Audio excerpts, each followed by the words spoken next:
Lines parallel है या नहीं है, जो टर्मिनोलॉजी है उस पे कोई इफेक्ट नहीं पड़ेगा। चाहे लाइंस पैरेलल है या नहीं है, टर्मिनोलॉजी पे कोई इफेक्ट नहीं पड़ेगा। बात समझ में आई? लेकिन अगर लाइंस पैरेलल होती है, अगर पैरेलल लाइंस है तब भी है तो लाइंस ही ना। अगर पैरेलल लाइंस होती हैं तो पैरेलल लाइंस होते ही हम कहेंगे कि पेयर ऑफ कोरेस्पॉन्डिंग एंगल्स क्या हो गया, इक्वल हो गया। और अगर करेस्पॉन्डिंग एंगल्स इक्वल है तो लाइंस पैरेलल हो गई। बात समझ में आई? दोनों तरफ से चलेगा वाइस वर्स। अगर पैरेलल लाइंस है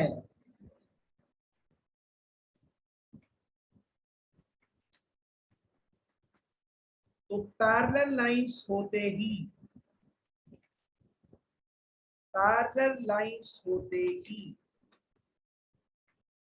ऑल्टरनेट इंटीरियर एंगल्स क्या हो जाएंगे, इक्वल हो जाएंगे। और ऑल्टरनेट इंटीरियर एंगल अगर इक्वल है तो लाइंस पैरेलल हो जाएंगी। दोनों तरफ से चलेगा वाइस वर्स, किसी भी जगह नहीं जहां लाइंस पैरेलल है वहां पर। अब ऑल्टरनेट इंटीरियर एंगल किसको कहते हैं, करस्पॉन्डिंग एंगल किसे कहते हैं, वो मैं आपको पहले बता चुका हूं। लाइंस पैरेलल है या नहीं है, करस्पॉन्डिंग एंगल जो है उनको कहा जाएगा करस्पॉन्डिंग। जो ऑल्टरनेट इंटीरियर है वो ऑल्टरनेट इंटीरियर ही रहेंगे, चाहे लाइंस पैरेलल है या नहीं है। लेकिन लाइंस के पैरेलल होते ही वो इक्वल होने लगेंगे। अब बात समझ में आई? नोमेनक्लेचर पर यानी कि नामकरण पे कोई फर्क नहीं पड़ेगा। जो नाम है जिसका वही रहेगा, चाहे लाइंस पैरेलल है या नहीं है। लेकिन लाइंस के पैरेलल होते ही वो इक्वल होने लगेंगे, ये कहानी है। अगर वो इक्वल होते हैं तो लाइंस पैरेलल होने लगेंगी। सिमिलरली अगर पैरेलल लाइंस है तो पैरेलल लाइंस के होते ही ऑल्टरनेट एक्सटीरियर एंगल्स क्या हो जाएंगे, इक्वल हो जाएंगे।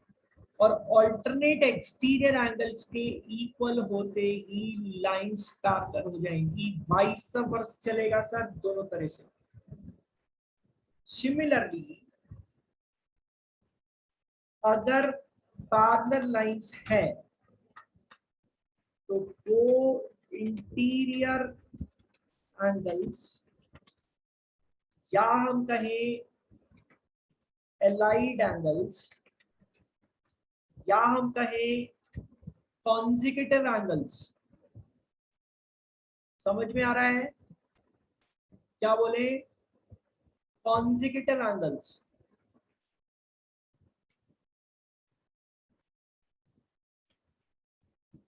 या हम कहें interior angles on the same side of the transversal। क्या होंगे सर ये, क्या होंगे ये सर? ये सप्लीमेंट्री हो जाएंगे, इनका सम 180 हो जाएगा। या हम कहें क्या हो जाएंगे, सप्लीमेंट्री हो जाएंगे। बात समझ में आई? और सर अगर ये सप्लीमेंट्री है तो लाइंस पैरेलल होगी। देख लो मैंने दोनों तरफ एरो लगाया है, मतलब वाइस वर्स चलेगा चारों केसेस में। अब फिर से ध्यान से सुन लो, एक केस इसमें और हम लोगों ने यूज किया था वर्टिकली अपोजिट एंगल का।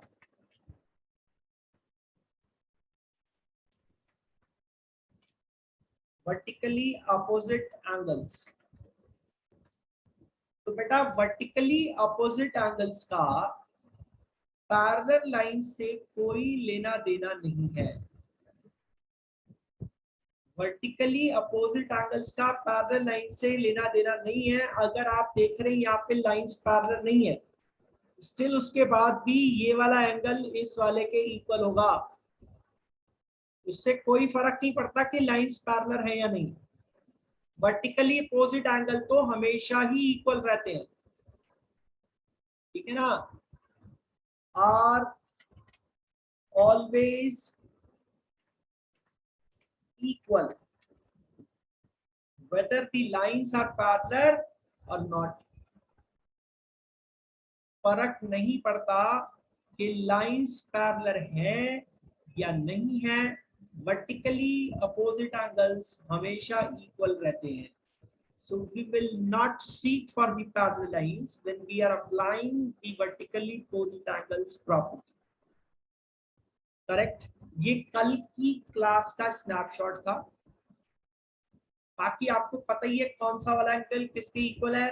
आपको अच्छे से बताया जा चुका है कि ऐसे क्रॉस में इक्वल रहता है। कैसे क्रॉस में इक्वल रहता है? ये दोनों इक्वल रहेंगे। इसी तरीके से ये दोनों इक्वल रहेंगे। मतलब ये ये चारों इक्वल हैं। सिमिलरली बाकी के चारों आपस में इक्वल। अब सर हम क्वेश्चंस की तरफ चलते हैं। बेटा कोई डाउट हो तो पूछ लेना, मैं बार बार आपसे एक ही चीज बोलता हूँ, कोई दिक्कत हो तो आपको बोलना पड़ेगा। अब सर नेक्स्ट इसमें जो टॉपिक है हमारा, that is lines parallel to the same line. Lines parallel to the same line. क्या मतलब? अगर हमारी एक लाइन है, उसके पैरेलल एक और लाइन है, ठीक है,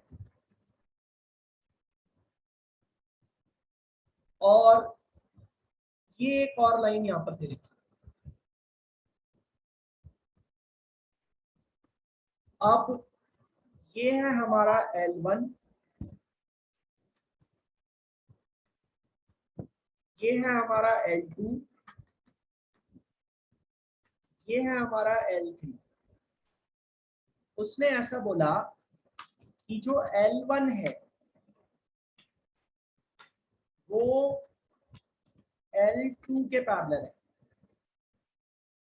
और इसके साथ क्या बोला? इसके साथ बोला कि जो L2 है वो L3 के पैरेलल है। अब देखो उसने कहीं से कहीं तक ऐसा नहीं कहा कि तीनों लाइंस आपस में पैरेलल है। ध्यान से सुनो, उसने क्या कहा? उसने कहा कि जो L1 है वो L2 के पैरेलल है, और जो हमारा L2 है वो L3 के पैरेलल है। लेकिन उसने कहीं से कहीं तक ये नहीं कहा कि तीनों आपस में पैरेलल है, ऐसा नहीं बोला है। उसने क्या बोला? ये वाली लाइन इसके पैरेलल है और ये वाली लाइन इसके पैरेलल है। तो आप देख सकते हैं कि यहां पर बीच में एक ये लाइन ऐसी है जो एज अ मीडिएटर काम कर रही है। समझ में आ रहा है? एज अ मीडिएटर काम कर रही है। ये L2 L1 के पैरेलल है और ये L2 L3 के पैरेलल है, यानी कि L2 L1 और L3 का एज ए मीडिएटर काम कर रही है। तो कभी भी अगर हमको ऐसा मिलता है तो ऐसे में हम लोग क्या डिड्यूस करेंगे? हम लोग डिड्यूस करेंगे कि जो हमारी ये बाकी की बची हुई दो लाइंस हैं जिनके बारे में हमारे पास इंफॉर्मेशन नहीं है, मतलब L1 और L3, ये भी आपस में क्या हो जाएंगी? पैरेलल हो जाएंगी। और ऑब्वियस सी बात है कि अगर ये लाइन इसके पैरेलल है और ये जो लाइन बन रही है वो इसके पैरेलल है, तो ऑब्वियस सी बात है कि तीनों आपस में पैरेलल होने जा रही है। समझ में आया? नहीं आया? आया या नहीं? अरे अब तो आ रहा होगा। क्या मतलब निकल यस सर। कि L1 is parallel with L2। अरे जैसे इक्वालिटी होती है वैसे समझ लो इसको, is parallel with L2 and parallel with L3, तीनों पैरेलल रहेंगे आपस में। ठीक है बेटा। और इसी को उसने नाम दिया है थ्योरम 6.6 का। थ्योरम 6.6 का नाम दिया है इसको। तो इसमें कोई बहुत बड़ी बात नहीं है, खाली कंफ्यूज करने के लिए लैंग्वेज को घुमा के लिखा हुआ है। So let's move on to the example number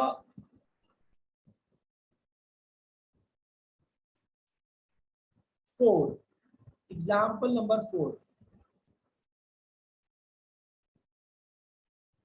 example number 4 में आप देख रहे हैं एक फिगर आपको दे रखी है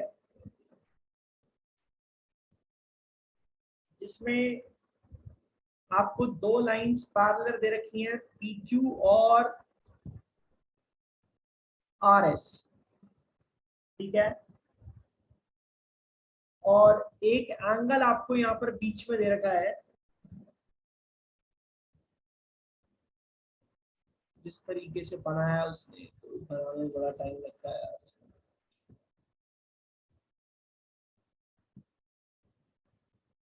ठीक है, तो मैं पॉइंट्स का नाम भी लिख देता हूँ।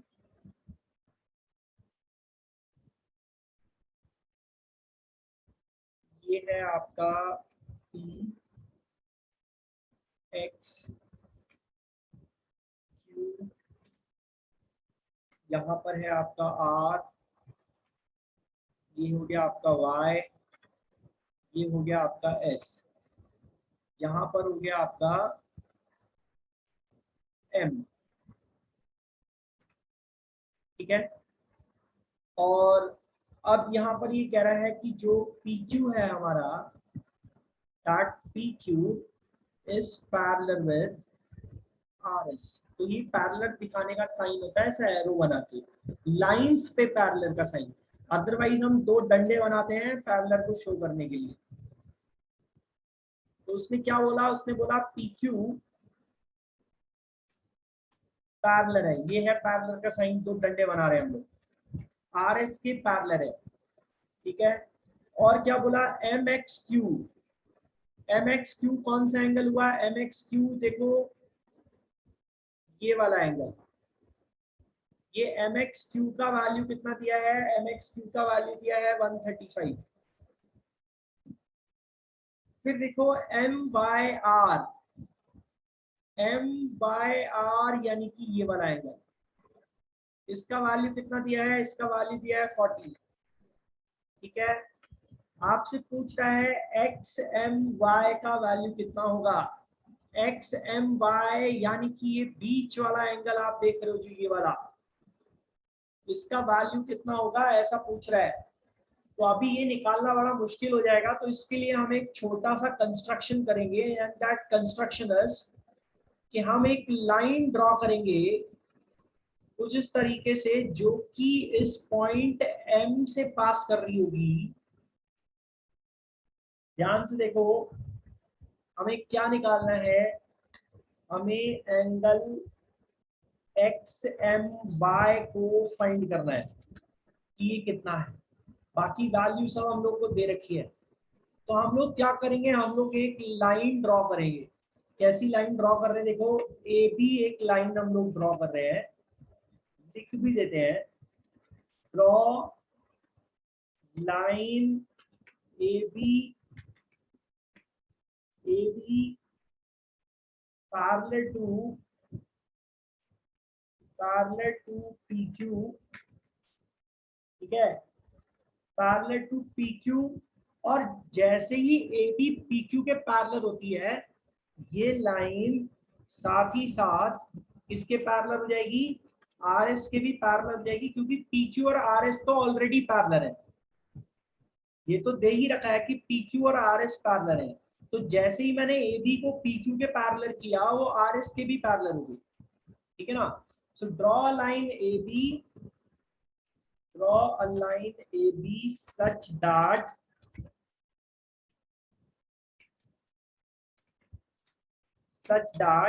AB is parallel with PQ is parallel with RS, ठीक है, ठीक है। अब साथ ही साथ ये लाइन पास करनी चाहिए कहां से, पासिंग थ्रू M। कहां से पास करनी चाहिए, M से। देखो हमने ये लाइन AB यहां पर ड्रॉ की है, जो इस पॉइंट M से पास कर रही है, M से ये लाइन ए बी ड्रॉ की है, जो पैरेलल होने जा रही है, किसके पैरेलल होने जा रही है, पी क्यू और आर एस के, और ये इस पॉइंट एम से पास हो रही है, ठीक है। तो हम यहाँ पर अब समझना चाहें तो बहुत इजीली इसको कर सकते हैं। देखो बेटा, ये वाला एंगल आपका 40 है, तो आप मुझे बता सकते हो ये तीनों लाइंस पैरेलल है, ठीक है ना। तो क्या आप मुझे बता सकते हो कि इस वाले एंगल का वैल्यू कितना होगा, क्या बता सकते हो कि इस वाले एंगल का वैल्यू कितना होगा। बेटा ये जो लाइन है वो इसके पैरेलल है, तो ये जो आप एम बाय देख रहे हो, ये एज अ ट्रांसवर्सल काम करेगी ना, यहाँ पर करेगी या नहीं, एज अ ट्रांसवर्सल काम करेगी। तो क्या मैं कह सकता हूँ कि ये वाला एंगल और ये वाला एंगल आपस में को interior angle, alternate interior angles हो गए, हुए या नहीं। तो पैरेलल लाइंस हैं तो अल्टरनेट इंटीरियर एंगल्स इक्वल होते हैं, अल्टरनेट इंटीरियर एंगल्स ए आई ए ऐसे लिखेंगे, ठीक है, इन शॉर्ट समझने के लिए। सिमिलरली ये वाली लाइन इसके पैरेलल है, तो ये एज अ ट्रांसवर्सल काम कर रही है ना, कर रही है या नहीं। तो यहाँ पर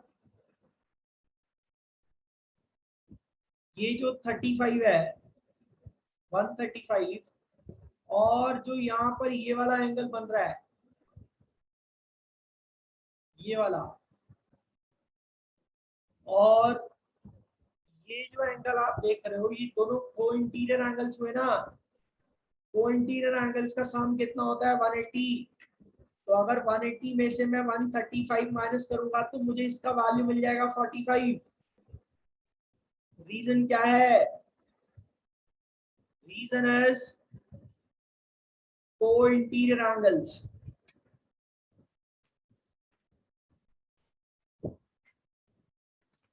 तो यही से समझ सकते हैं कि एंगल एक्स वाई एम का वैल्यू क्या हुआ, एक्स वाई एम का वैल्यू हो गया 140 प्लस 45 यानी कि 85। बोलो बेटा, किसी को डाउट हो तो बोलो, अभी लिख के बताना है क्या इसको, या समझ में आ गया आप लोगों को। अरे बच्चों बोल, इतना तो बोल दिया करो, अंगूठा ही दिखा दिया करो।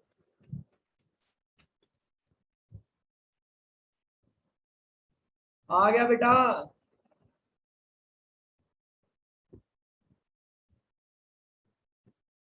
अरे समझ में आया है नहीं आया, मैं आगे कैसे बोलूं, तुम हाँ ना तो कुछ तो बोलते नहीं हो।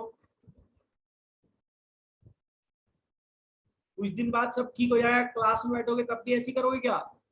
तब तो बड़ी जल्दी बोलोगे।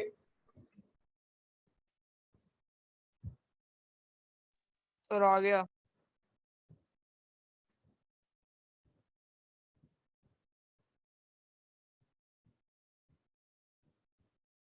अब सर एग्जाम्पल 5 पे चलते हैं। अच्छा एग्जाम्पल है।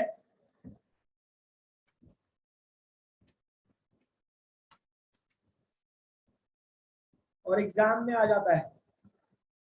If a transversal intersect two lines such that the bisector of a pair of corresponding angles are parallel, then prove that two lines are also parallel.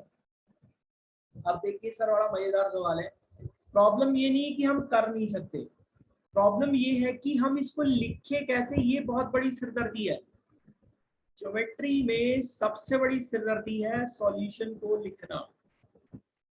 आप ये सिर तो हिला दोगे कि हाँ सर हम कर लेंगे, लेकिन जब लिखने की बारी आती है तो बच्चे कहते हैं सर हमारा पेन नहीं चलता है। ये सबसे बड़ी सिरदर्दी है बच्चों के साथ। ये पैरेलल लाइंस दे रखी हैं, यहाँ से ट्रांसवर्सल कुछ इस तरीके से कट कर रही है, और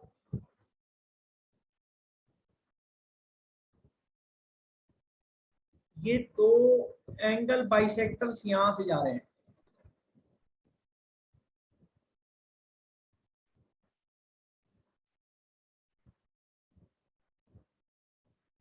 कुछ इस तरीके से। ठीक है, तो ये फिगर हम लोगों को दे रखा है, मैं नाम भी दे देता हूँ उसको, p r a b c d और जी एस, गलत हो गया, जी एस क्यू और ये ई है। ठीक है बेटा। अब सबसे पहले मैंने कहा है कि आप अंधाधुंध फायरिंग नहीं करेंगे कि फिगर को देखते ही आप अपना सॉल्यूशन लिखना स्टार्ट कर दें, आप ऐसा कभी भी नहीं करोगे। पहले आप रोड मैप बनाओगे अपने दिमाग में कि रिक्वायरमेंट क्या है, मुझे डील कैसे करना है, उसके बाद ही आपको सॉल्व करना होगा इसको। अब देखो उसने क्या बोला है, बोला एक ट्रांसवर्सल है, ये ट्रांसवर्सल होगी हमारी एडी, जो इन दो पैरेलल लाइंस पीक्यू और आरएस को इंटरसेक्ट कर रही है।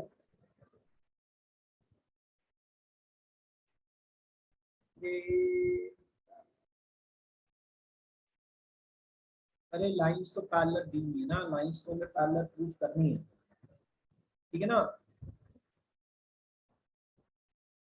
लाइंस तो हमें पैरेलल प्रूव करनी है। हम लोगों को सिर्फ ट्रांसवर्सल दे रखी है। ठीक है,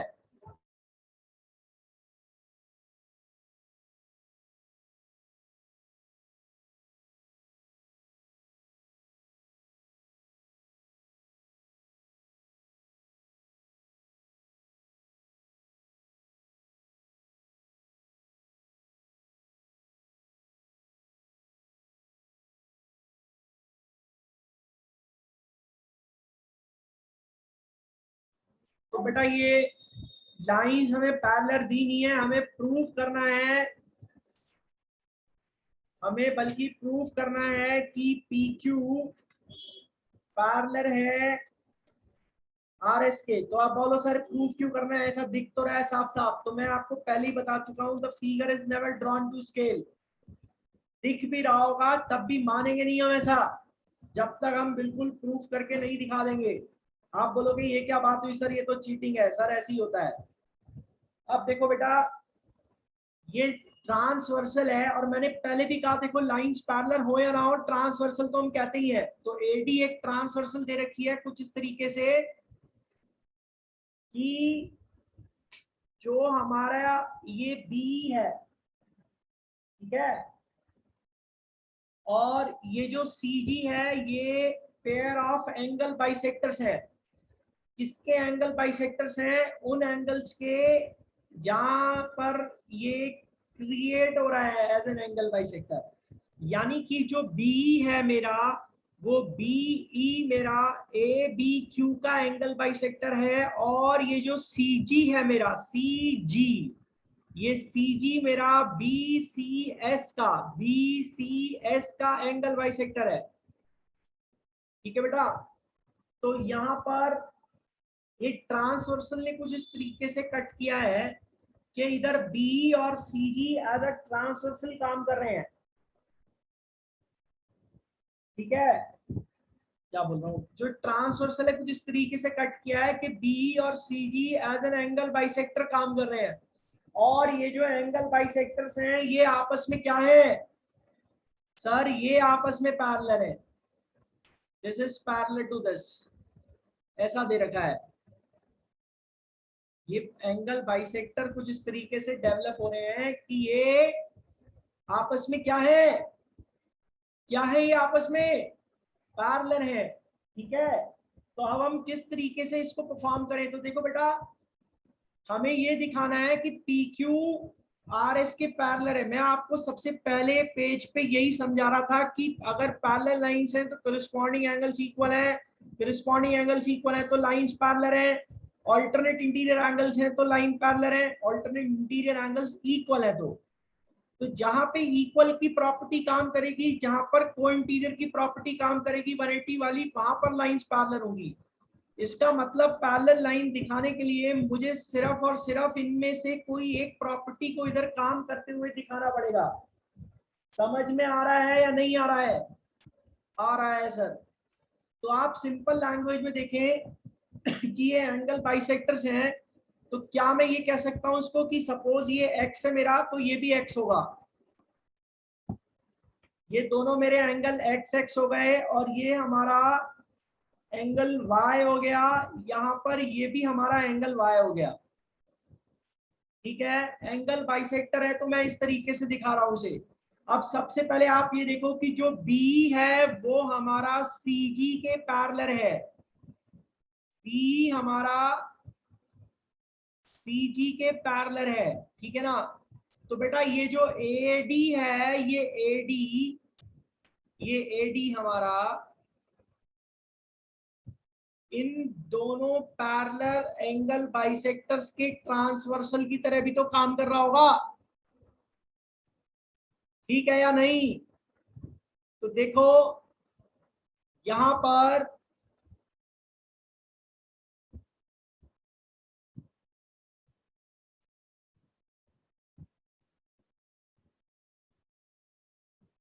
यहां पर क्या हो रहा है,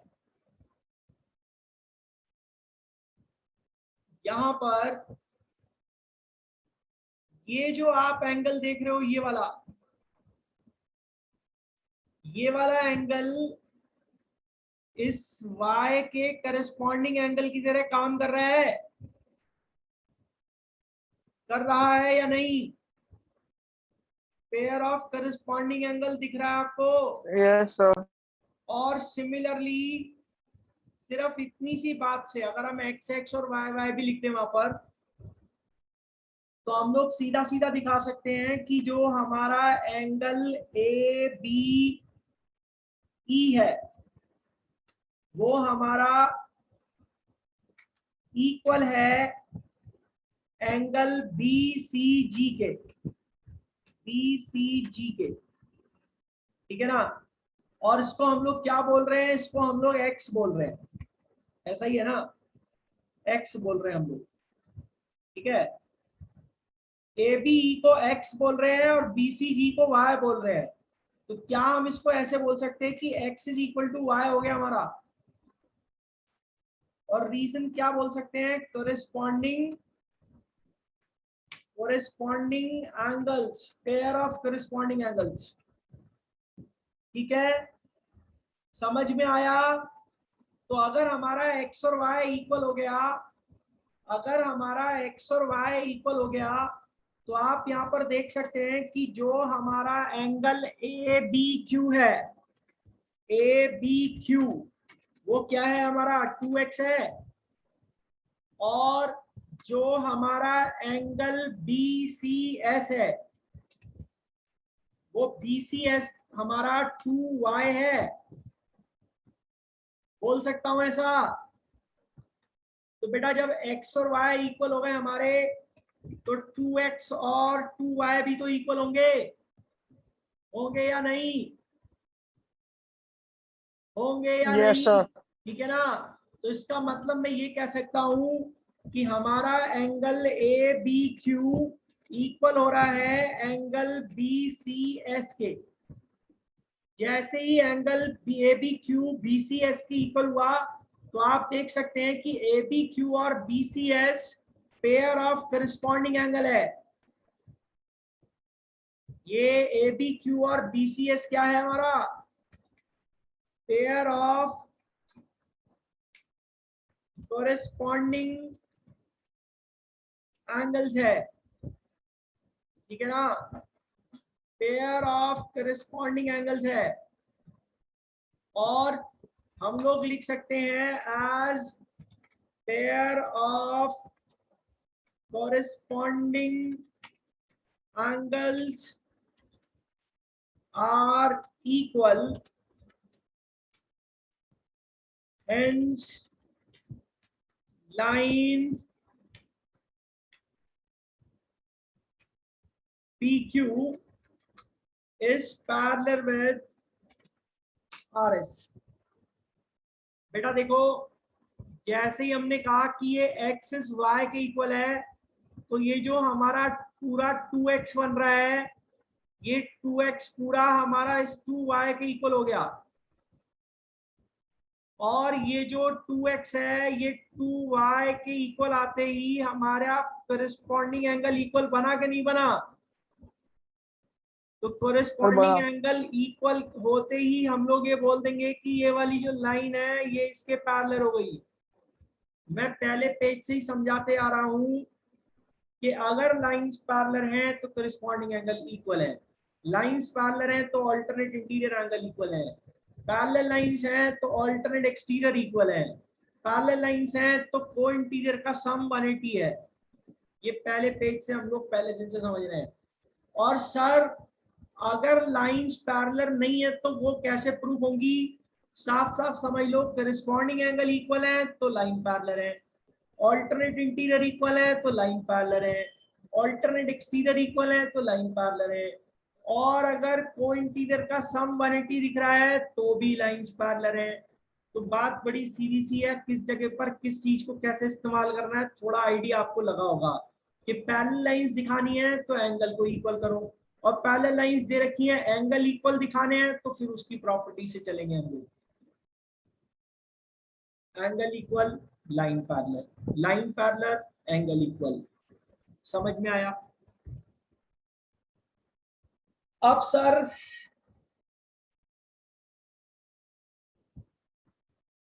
एक काम करो, रीजॉइन कर लो थोड़ी देर के लिए, या कल पढ़ोगे?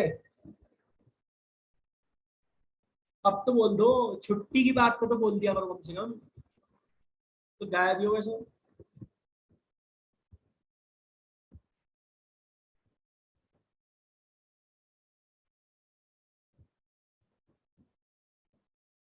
अरे बेटा अभी कल पढ़ोगे या अभी 5-10 मिनट और पढ़ाऊं? दिशा बच्चे बोल दिया करो कुछ। कल पढ़ोगे अब, या फिर अभी पढ़ाऊं 5-10 मिनट और? सर अभी आएंगे सर, मेरी दूसरी क्लास भी है। कल पढ़ोगे? Yes sir. मेरे को तो टाइम लिमिटेशन है कि मेरी अगली क्लास मेरी भी होती है। कल कर देना, स्टार्टिंग से कर लेंगे, निपटा लेंगे कल इस एक्सरसाइज को। है ना, कल नहीं निपटेगी sir, तो परसों thank you, तक sir. हो जाएगी। ऑनलाइन में